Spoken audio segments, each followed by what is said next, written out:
switch this up on you, and we're going to start looking at proportions. And what is a proportion? If I have 100 samples out there, or a population of 100, and 50 of them say yes we will, and 50 say no we won't, what's the proportion of those that say yes we will? 50%, 0.5. That's what I mean by proportion. If 75 of the 100 said yes and 25 said no, and don't answer this, Casey, what proportion would be no's? 25%. That's what I mean by proportions. So you're not dealing with X bars, you're not dealing with standard deviations or variances per se, you're actually dealing with proportions. We've seen this before, but what happens when you get 3 or more proportions? You could keep running a population t-test. You could run 2, 3, but what happens when you get to 7 populations that you're trying to decide whether they're the same or different? I mean, you'd be sitting there all day, right, running t-tests. So for populations, all you're going to do is you're going to run a chi-squared, and this goes to your case study, by the way. I think we only have one chi-squared. So this is a chi-squared analysis, and and let's talk about that. We'll give you the simples. So here are the notations, and you have here's proportion for population 1, 2, and then if you're going to get, you may get 6, 7, 8 proportions that you're trying to analyze. So K represents any number of proportions that you're analyzing.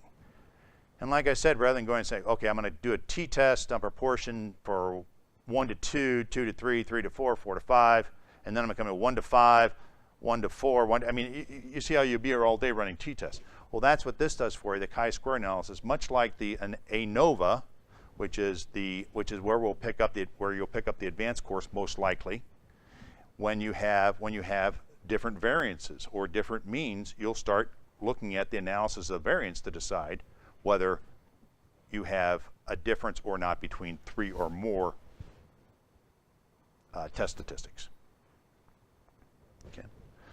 So you might not. Some of the, I don't know what, if they're on main campus. On the main campus, they might start here and go into chi-square and then ANOVA because it's a nice little lead-in. But I want to finish up here in chi-square because most of the other syllabi on the rest of the campuses don't really cover it, but I'm going to cover it real quickly as I can. And so your HO is, are those proportions equal or not? And or not is your alternate hypothesis.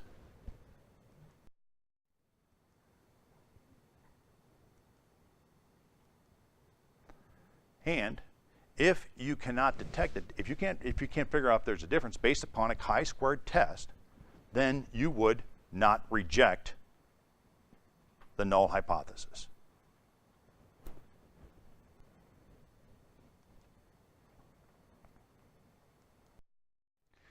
And then once you've determined that there is something going on inside that model, and we'll talk about this a little bit. Once you decide, and we're going to create a crosstab chart. Once you decide that model, there's something going on there, you can start working that model pretty freely. Because what you're trying to do is you're trying to understand, is there a difference between what was expected and what you actually came up with? Let's talk about that.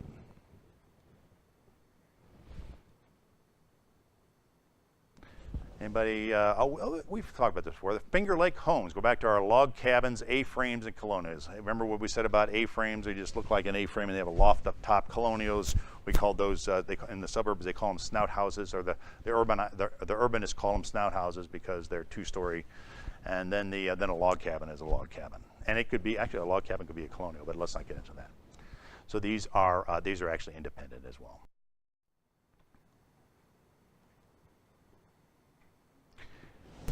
And the whole purpose of this analysis is to decide, is what you're observing different than what you expected? And that's what this calculations are going to be based upon. And here are your observed frequencies.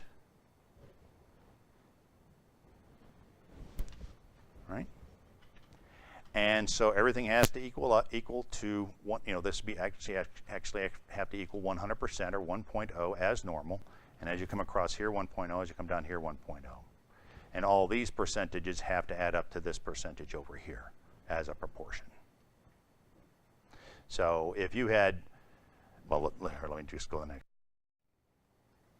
So that's what you observed. Now your expected frequencies this is the formula, and divided by your total sample size. You take the I and the J intercept point and divide by the total sample size.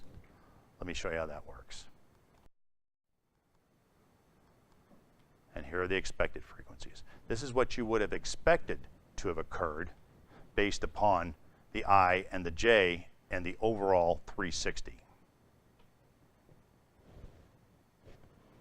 So if you took, let me see, 135, and this all adds up to 135, and you would have expected that based upon the observed frequency, you would have to have about 75% would be colonial and 25% would be colonial. They would all be 135, so that'd be all the colonials, and then likely to repurchase would be about 75 versus 25%. That's what you would expect to see.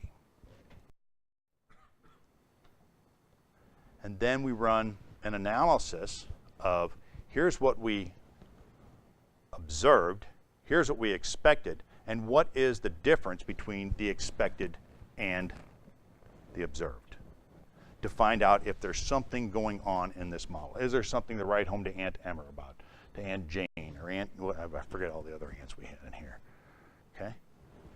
And so you come down here and you create this chi-squared value.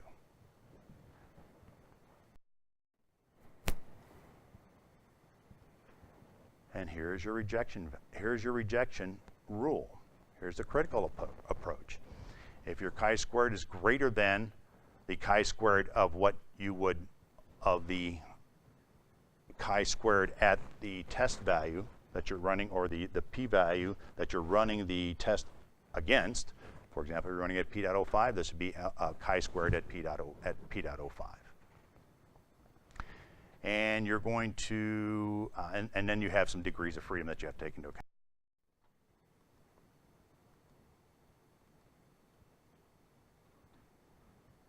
So you go to the back of your text, and I'm not going to do this one because you can go to the back of your text as necessary. But what I'm going to show you here is that here is your value, your critical value of 5.991, and where you'd get that. Well, let's just go through it real quick. You'd go back to your chi-squared chart in the back, and then you would come up with this value of 5.991. And then you've got your test statistic. Here's the p-value approach. You determine that your test statistic is 5.067. It's less than 5.991. So therefore, what would you do? Do not reject. Cannot be rejected. And then it's going to actually, and then you can actually calculate the p.079. But what I want to show you here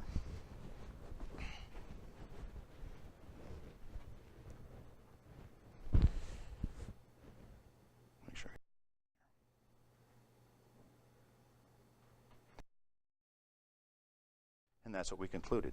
So what I'm going to do is I'm going to take this and I'm going to put it into it's called Minitab, and this is what we'll be using, what you might be using in your advanced course, depending upon where you end up. If you go to Blue Ash, I think they're still doing it manually over there.